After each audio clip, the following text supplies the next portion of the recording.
네, 현재 시간 2시 48분 지나고 있습니다. 좀 안타까운 게요. 저희가 방송했을 때보다 코스피 지수의 탄력도가 좀 줄어들었네요. 외국인의 선물 매수가 지금 축소되면서 코스피가 2%, 3% 상승해서 지금 1.79%의 오름세만 나타내고 있습니다. 오후 2시 반을 기점으로 갑작스럽게 코스피 지수 상승 탄력도가 드라마틱하게 낮아지고 있는 모양새가 보입니다.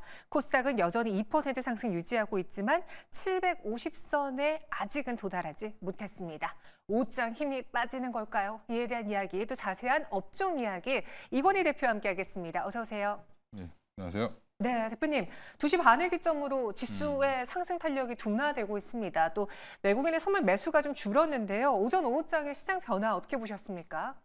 일단 오전에 이제 급격하게 올랐던 부분들이 이제 지금 조금 정체 상태를 겪다가 치고 못 올라가다 보니까 다시 밀리는 모습인데 외국인들이 선물 매수 물량도 좀 줄이고 있고요. 삼성전자랑 하이닉스도 이제 상승 탄력이 한 4% 이상까지 갔다가 지금 다시 2%대 2% 후반, 3% 초반으로 내려오면서 좀 흔들리고 있지만 그래도 다행인 거는 뭐 지금 여러 상황들, 여러 이제 악재들이 조금 해소되면서 다시 올라오는 흐름을 보이고 있기 때문에 아직은 뭐 그닥 그렇게 걱정할 단계는 아닌 것 같고요. 오늘 종가도 생각보다는 한 2% 가까이에서 끝날 가능성이 높지 않겠나 개인적으로 그렇게 생각하고 있습니다. 네. 또 저희 시청자분 중에서 이제 곧 있으면 옵션 만기일 영향도 있겠냐라는 질문을 주셨는데 그에 대한 외국인 투자자들의 손바뀜, 수급 변화, 이동도 우리가 우려해야 되는지요? 이미 지금 외국인들은 저희 금요일과 월요일 하락으로 인해서 많은 수익을 냈기 때문에 이번에 그러다 욕심 부리지 않을 것 같고요. 네, 그래서 옵션 만기일이기 때문에 뭐 선물 옵션 동시 만기일도 아니고 하다 보니까 옵션 포지션에 의해서 시장이 급변하는 상황은 좀 나오기 어려울 것 같고요. 흔들린다 하더라도 뭐 일시적으로 조금 흔들리는 정도, 변동성은 이제 좀 줄어들지 않겠나 생각하고 있습니다. 그래서 이번 옵션 만기일 영향은 생각보다 미미할 거다 이렇게 말씀드리겠습니다. 네, 그런 시장 상황 안에서 우린 또 오늘 무엇을 봐야 될까요? 그 안에 엔화 이야기 한번 해보겠고요. 여기에 제약바이오도 다뤄보겠습니다. 경기 둔화, 엔캐리 청산 완화, 안도 랠리로 이어질 수 있을지 첫 번째 이슈 추적해 보도록 하죠. 앞서 말씀드린 것처럼 다행인 건 BOJ 부총장이 시장을 안도하게 나섰습니다. 우치다 신이치 부총재가요, 금융시장이 불안정할 때 중앙은행은 금리를 인상하지 않을 것이라고 했습니다. 본인도 BOJ 측도 놀라지 않았을까요? 갑자기 자기들이 금리를 인상하고 보니까 세계 증시가 휘청이고 니케이 지수가 12% 폭락을 보여주다 보니 당황했을 겁니다. 그리고 세계 각국에서는 BOJ 금리 인상 너무 늦었다. 이제 와서 이렇게 하면 어떡하냐. 시장의 엔캐리 트레이드 청산에 따른 이 여파 어떻게 해결할 거냐라는 원망이 많다 보니 발을 좀 빼는 것 같습니다. 금융시장의 급격한 변동성을 목격하고 있기 때문에 당분간은 현재 통화 완화 수준을 유지할 필요가 있다. 추가적으로 금리 인상을 더하고 자금 이탈이 이어지면 어떡하지라는 걱정을 불식시켜줬습니다. 시장 변동성이 BOJ의 경제 전망에 영향을 미칠 경우에는 이 금리 경로가 명백하게 바뀔 것이다라고도 언급을 했죠. 실제로 이러한 것들 때문에 엔달러 환율 추이를 보시면요. 지난달만 해도 이거는 이제 원의 환율이 아닌 엔달러 환율입니다. 161엔대까지 올랐던 이 엔화가 갑자기 금리 인상 시기를 앞두고서는 천천히 내려오다가 142엔대까지 크게 밀렸습니다. 이때가 금리를 인상했던 시기였죠. 그러고 나서 시장에 충격을 주고 나서 다시 안정세를 보여주고 있고요. 제가 오늘 오전 12시를 기점으로, 오후 12시네요. 죄송합니다. 12시를 기점으로 확인해 봤는데 147엔대까지 올라왔습니다. 엔화도 안정세를 보여주고 있는 거죠. 그럼 이 엔캐리 청산이 끝이 난 것이냐를 봤을 때는 또 그건 아닌 것 같습니다. 해외 헤지펀드를 포함한 투자자들의 엔화 약세 베팅 금액을 봤을 때 지난달 초만 해도 140억 달러에 있던 이 금액이 8월 초 60억 달러로 크게 줄었습니다.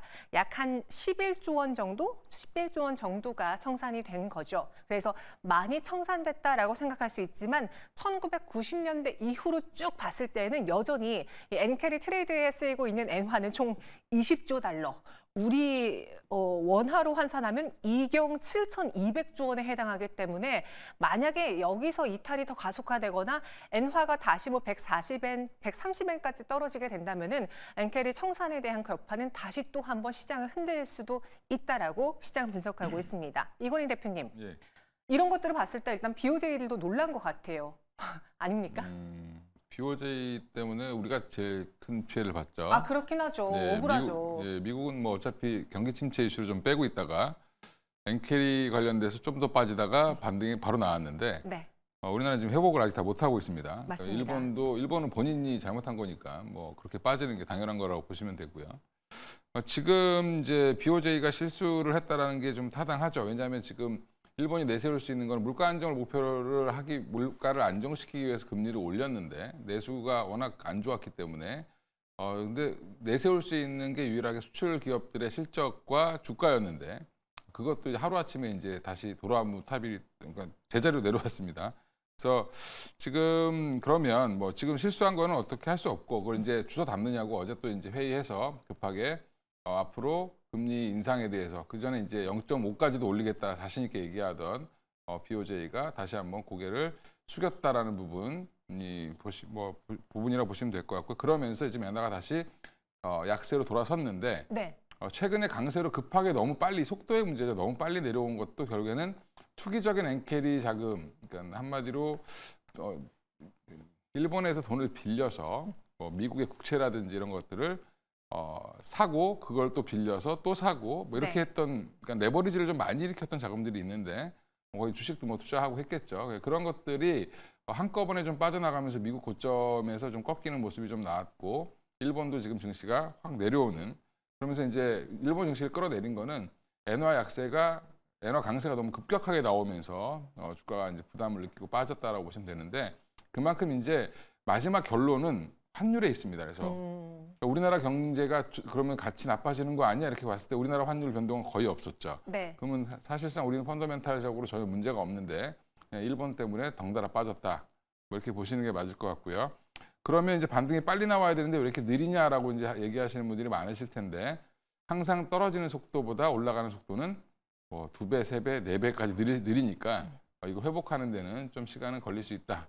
적어도 일주일 이상은 걸리지 않겠나 보고 있습니다. 그럼 좀 정리를 해보자면은 이 엔화 여파로 인해서 온 시장이 급락한 건 맞잖아요. 네. 그럼 그에 따른 엔캐리 트레이드 청산도 어느 정도 소화가 됐다라는 입장이 있고 아직 많이 남았어 이제 시작이야라는 입장도 있거든요. 제가 교보증권 리포트를 보니까 하반기 계속 이 일본은행의 금리 인상에 대한 시그널을 보낸다면 130엔대까지 떨어질 가능성도 자신들은 열어둔다라고 이야기하더라고요. 그럼 시장이 지금 안정세로 접어든 겁니까? 여전히 불안정한 상황입니까? 엔화 관련해서? 금리 안 올린다고 했으니까 안정세로 접어든 거죠. 아. 네, 금리를 올린다면 네. 130엔까지 갈 수 있다는 거기 때문에 그 전제 조건을 보셔야 됩니다. 130엔 이거에 꽂히시면 안 되고. 저는 그런 거에 꽂히거든요. 예, 그러니까 앞에 그 전제 조건이 중요한데 네. 금리를 그러니까 BOJ가 계속 0.5%까지 올릴 거를 룸을 열어놓는다라고 하면 강경하게 나갔다라고 하면 사실은 엔화가 더 강세로 더 빨리 전환되겠죠. 그런 부분들은 이제 이미 이번 회의에서 얘기했습니다. 이제 타격을 주면 안 하겠다라고 얘기했잖아요. 이제 그러면 이제 그 악재는 해소됐다라고 보는 게 맞고요.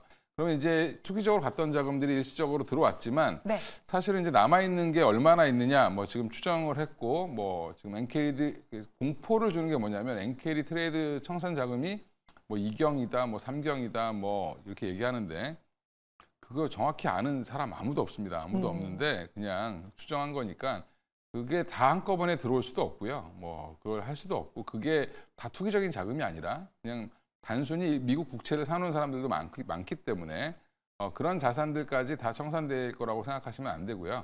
그런 부분들 보면 일시적으로 이제 이거는 일단락 됐다라고 보시는 게 저는 맞다라고 보고 있습니다. 네, 그리고 애틀랜타 연은이 GDP 나우를 통해서 경제 성장률 전망치를 발표를 하는데 최근에 여러 가지 우려들을 다 반영해 봤을 때에도 3분기 GDP 성장률을 2.9%로 상향 조정했습니다.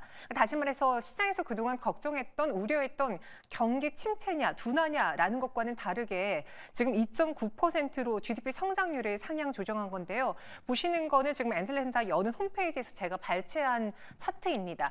잘 모르시면 여기만 보시면 돼요. 지금 2%와 3% 그 중간점에 놓여 있던 2.5%의 GDP 성장률을 전망을 했습니다. 그런데 이걸 상향 조정해서 지금 2.9%까지 다시 올린 거죠. 경기 침체 시그널과는 좀 다른 수치 같은데 이건희 대표님 긍정적으로 봐도 괜찮겠습니까? 경기 침체는 오지도 않았고 사실은 우려죠. 네, 그러니까 그동안 많은 이제 매파적인 연은 총재 출신들이 올해 작년 11월부터 올 봄까지 지속적으로 얘기했던 게 이게 한번 침체가 오면 굉장히 빨리 오기 때문에 7월 달이라도 금리를 인하해야 된다. 빨리 보험적인 금리를 좀 내려줘야 된다라는 얘기를 매파분들도 했습니다. 그래서 지금 시장에서 기대가 좀 컸었던 건데 그게 지금 사실은 근데 파월 입장에서는 지표를 보고 하겠다. 뭐 이렇게 얘기를 하고 있으니까 이게 그 사이에 갭이 생기면 일시적으로 그 경기 침체가 오는 거 아니냐라는 그런 우려가 큰 건데 사실은 미국이 경기 침체가 오면 다른 나라들은 다 망했죠. 사실은 지금 상황을 보면 우리나라의 지금 시설 투자하는 금액보다 전 세계에서 공장 짓는 게 가장 많은 나라가 지금 현재 미국입니다. 투자가 가장 활발하게 이루어지고 있고요. 그러다 보니까 당연히 GDP 성장률이 좋을 수밖에 없다라고 보시면 되고요. GDP 나오라는 것도 결국에는 과거 데이터를 보는 게 아니라 현재 데이터를 최대한 확보하기 위해서 만든 지표이기 때문에 네.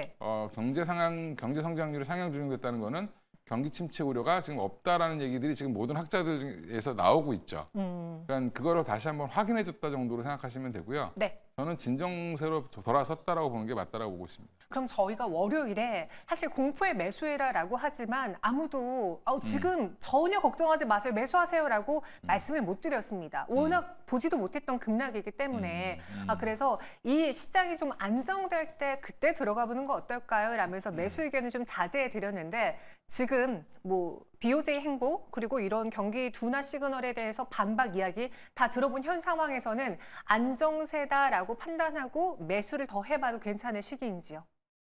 네, 항상 떨어질 때 더 사라고 얘기하면 욕을 좀 먹더라고요, 계속. 네. 근데 지금도 저는 계속 사셔야 된다라고 보고 있고요. 이번에 큰 음봉은 사실은 지나고 보면 되게 어이없는 이벤트 하나로 기록될 가능성이 높다라고 보고 있습니다. 그래서 다시 원상 회복될 가능성이 높기 때문에 네. 여전히 매수 관점으로 보고 있습니다. 그럼 뭘 위주로 매수해야 될까요? 기존 주도주들을 사시는 게 맞고요. 그러니까 기존에 제가 좋다고 말씀드렸던 반도체는 여전히 반도체는 엔캐리만 맞은 게 아니라 그 전에 이제 경기 침체 이슈부터 시작해서 안 좋은 것들을 다 맞았죠. AI 버블론까지 이런 것들이 이제 한 3가지 악재를 같이 동시에 맞으면서 급락이 좀 많이 나온 거고요. 그 외에 다른 종목들 보면 좋다고 말씀드렸던 바이오는 전혀 지금 빠진 게 없고 또 하나가 이제 조선인데 조선도 빠진 게 거의 없죠. 네. 그러면 반도체도 여전히 사셔야 되고요. 나머지도 여전히 사셔야 된다. 기존 주도주들 그리고 보면 뭐 전력기기나 뭐 지금 방산 쪽도 여전히 좋은 흐름 보여주고 있는 게 숫자가 나오는 쪽은 더 빨리 돌아섭니다. 네. 지금 어제 네. 음봉이 나오거나 어제 뭐 되돌림이 좀 적었던 종목들은 오늘도 안 좋죠. 그만큼 시장에서 관심이 없는 종목이다. 그리고 이제 좀 종목 옥석 가리기가 좀 되지 않았나 생각하고 있습니다. 그럼 이건희 대표님 반도체 관련한 뷰 변동 없으신 겁니까? 저희가 생각했을 때 처음 엔비디아 그 챗GPT 이야기 나왔을 때 네. 그때 이수페타시스, SK하이닉스, 한미반도체를 거의 먼저 외쳤던 게 저는 이건희 대표님으로 기억을 하고 있는데 여전히 그 거품론 회의론들이 불거지고 있는 상황에서도 굳건하시는지요? 네, 그 세 종목 여전히 탑픽으로 보고 있고요. 네. 네, 나머지 종목들 중에 뭐 검사 장비 단이 좀 있는데 그쪽은 너무 변동성이 크니까 오히려 지금 조정을 강하게 받았던 건데 그쪽으로 보시는 게 맞고요. 지금은 근데 집중은 네. 삼성전자랑 하이닉스 쪽에 먼저 집중을 하시는 게 맞다. 오. 대형주가 반등이 더 빠를 거고요. 중소형주 일부는 빠르더라도 약간 변동성이 좀 클 수 있고요. 이제 SK랑 하이닉스, 삼성전자 다시 8만 원대 중반, 뭐 SK 하이닉스가 20만 원 다시 돌파하고 나면 그때 이제 장비주들이 더 빠르게 올라오지 않겠나, 뭐 장비 소재주들이 올라오지 않겠나 생각하고 있습니다. 네, 알겠습니다. 그럼 이어서 두 번째 이슈로 넘어가 보겠습니다. 최대 낙폭 딛고 반전 드라마 쓰는 제약바이오 이야기해 볼게요. 폭락장이 잘 버텼는데 그만큼 우리가 더 주목을 해봐야 될까 관련한 리포트를 한번 발제해봤습니다. 하나증권에서는 시장 변동성이 확대된 구간 중장기 방향성에 집중해보자라고 하네요. 하반기에 이제 금리의 방향은 미국도 그리고 한국도 인하할 것으로 전망하고 있고요. 그렇기 때문에 특히나 제약바이오주들의 경우에는 금리 인하의 수혜주이기 때문에 또 추가적인 상승이 기대되지 않을까. 더불어 국내 기업들의 신약 개발 성과도 있습니다.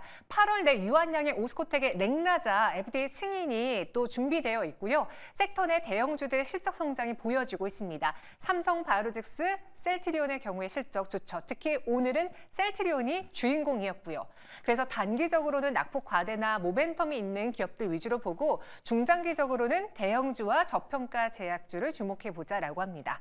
상상인 증권의 리포트는요. 여기에 주목하고 있어요. 최근에 제약바이오주들의 양극화가 심화됐다. 그럼 시가총액을 크게 높여놨던 대형주들의 경우 계속 갈 것이냐? 물론 에너지는 있지만 단기 급등에서 상승률 둔화 가능성이 있다. 그럼 우리의 시선은 아직 안 간 종목 후발주자를 보자라고 연결되고 있습니다. 특히 알테오젠은 시총 17조 원이라는 그 마의 장벽까지 뚫어냈기 때문에 이제 제약바이오 경우에도 시가총액에 대한 부담이 덜하다. 그래서 양극화가 심화된 상황에 다수의 신약개발 바이오주의 시가총액이 여전히 1,000억에서 2,000억 원에 불과하기 때문에 이외 종목 위주로 한번 바라보자라고 했습니다. 그리고 조금 전에는 또 휴젤의 실적이 공개가 됐는데 잘 나왔네요. 매출액이 954억 원을 기록했고요. 영업이익은 424억 원을 기록했습니다. 시장의 예상치를 뛰어넘었고 여기에 작년 동기 대비 영업이익이 50% 넘게 증가하자 실적이 공개되자마자 분봉 차트로 매수가 몰렸다라는 게 확인이 가능합니다. 갑작스럽게 18% 가까운 급등까지 보여줬었는데요. 현재는 25만 7천 원, 6,500원 선에서 거래가 되고 있습니다. 이건희 대표님. 네. 최근 주도주는 제약바이오다라는 데 힘이 붙고 있고요. 실제로 실적 시즌에 원래 제약바이오 안 봤는데 요즘 실적 너무 괜찮습니다. 셀트리온도 그렇고 조금 전에 공개된 휴젤도 그렇고요. 제약바이오에 대한 투자 포인트는 무엇이 있을까요? 그러니까 일단 지금 뭐 아까 다 말씀해 주신 것처럼 지금 최근 바이오 대장주들이 잘 가죠. 뭐 셀트리온도 그렇고 삼성 바이오로직스도 그렇고 뭐 여러 이제 중국 규제발 이슈 이런 것까지 뭐 첨단 생물 보안법 이런 것까지 이제 같이 엮여 있지만 여전히 그냥 그것만 이슈로만 가기에는 좀 큰 종목들인데 삼성 바이오로직스가 실적이 잘 나오고 수주 물량이 늘어나면서 앞으로에 대한 기대감으로 지금 고점을 돌파하고 오히려 지금 뭐 이번 시장에서 피해 본 게 전혀 없는 종목이 됐고요. 셀트리온은 이제 마찬가지로 이제 그쪽도 헬스케어와 합병 이슈 때문에 이제 더 좋아진 거죠. 그 시너지가 지금 나고 있는 현상을 반영하고 있는 것 같은데 전반적으로 보면 바이오테크 플랫폼을 갖고 있는 기업들, 뭐 알테오젠이라든지 뭐 이런 펩트론이라든지 뭐 ABL 바이오 오늘 리가켄 바이오도 굉장히 좋은 흐름을 보여주고 있는데 이런 쪽과 또 그다음에 안전히 뭐 신약 개발을 하고 있는 뭐 HLB라든지 종근당, 녹십자 뭐 이런 쪽이랑 또 움직임은 약간씩 다르긴 하지만 지금 신약 파이프라인이 풍부한 기업이라든지 바이오 플랫폼을 갖고 있는 회사들 중심으로 해서 다 지금 호재들이 많습니다.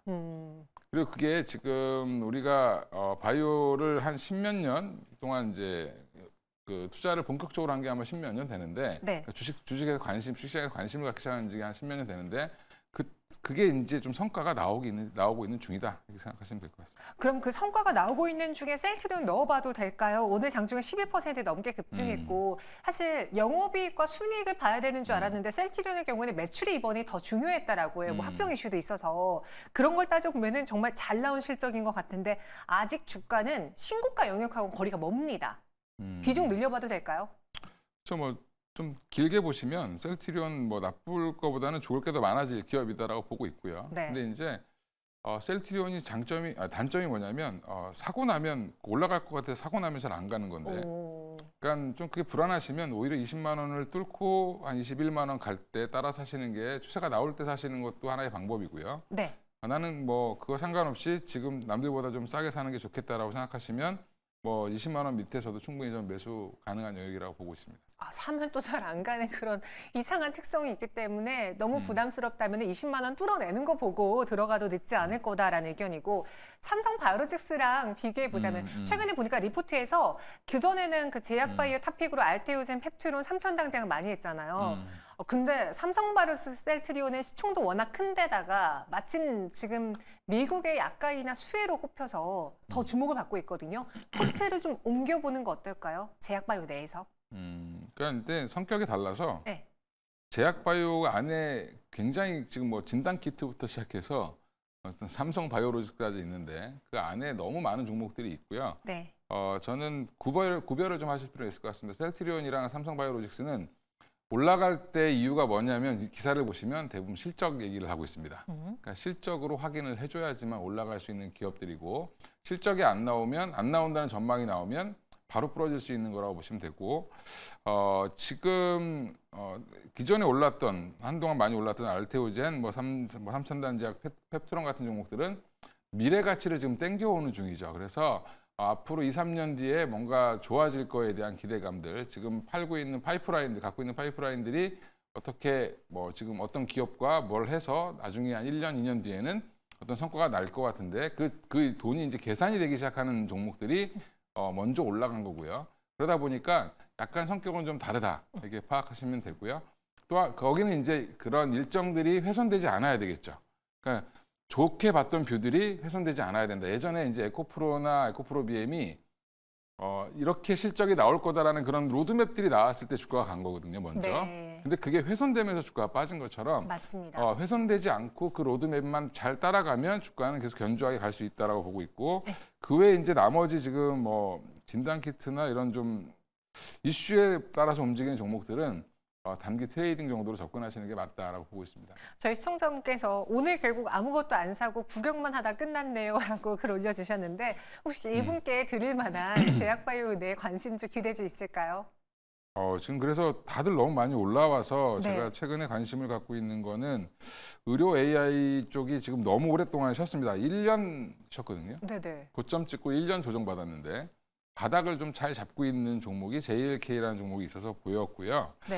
그러니까 의료 AI 관련주를 한동안은 대장 역할 비슷하게 했던 종목인데 뇌졸중 관련돼서 전 주기 진단이 가능한 회사인데 뇌졸중 관련돼서 11개 솔루션을 갖고 있는데 그걸 다 지금 세계 최초로 구축했고 국내 한 210개 병원, 주요 병원들한테 다 지금 들어가 있는 중입니다. 장비에 같이 붙어 있습니다. 그래서 뇌졸중 환자분들은 이제 찍고 여기서 JLK 프로그램으로 영상 판독을 하면 의사들이 하면 몇 시간, 하루 이틀도 걸릴 수 있는데 네. 그러면 뇌졸중 환자들은 큰일 나겠죠. 그래서 빨리 진단을 하고 빨리 수술을 하거나 시술을 할 수 있는 방향으로 지금 하고 있고요. 이게 그런 분들이 한 번 시술이나 수술하고 나면 끝나는 게 아니라 또 해야 됩니다. 그런 부분들 계속 할 수 있다라고 보시면 되고요. 지금 유상증자했는데 이 자금으로 미국 시장 진출한다라고 얘기하고 있고요. 뇌졸중 수가가 미국은 144만 원입니다. 그래서 앞으로 그걸 기대하고 좀 보실 필요는 있을 것 같다 말씀드리겠습니다. 네, 알겠습니다. 마지막 관심주로 JLK 선택해 드렸습니다. 오늘 시장에서 엔화 이야기 해봤고요. 그리고 제약바이오도 추적 성공했습니다. 지금까지 이건희 대표와 함께했습니다. 고맙습니다. 네.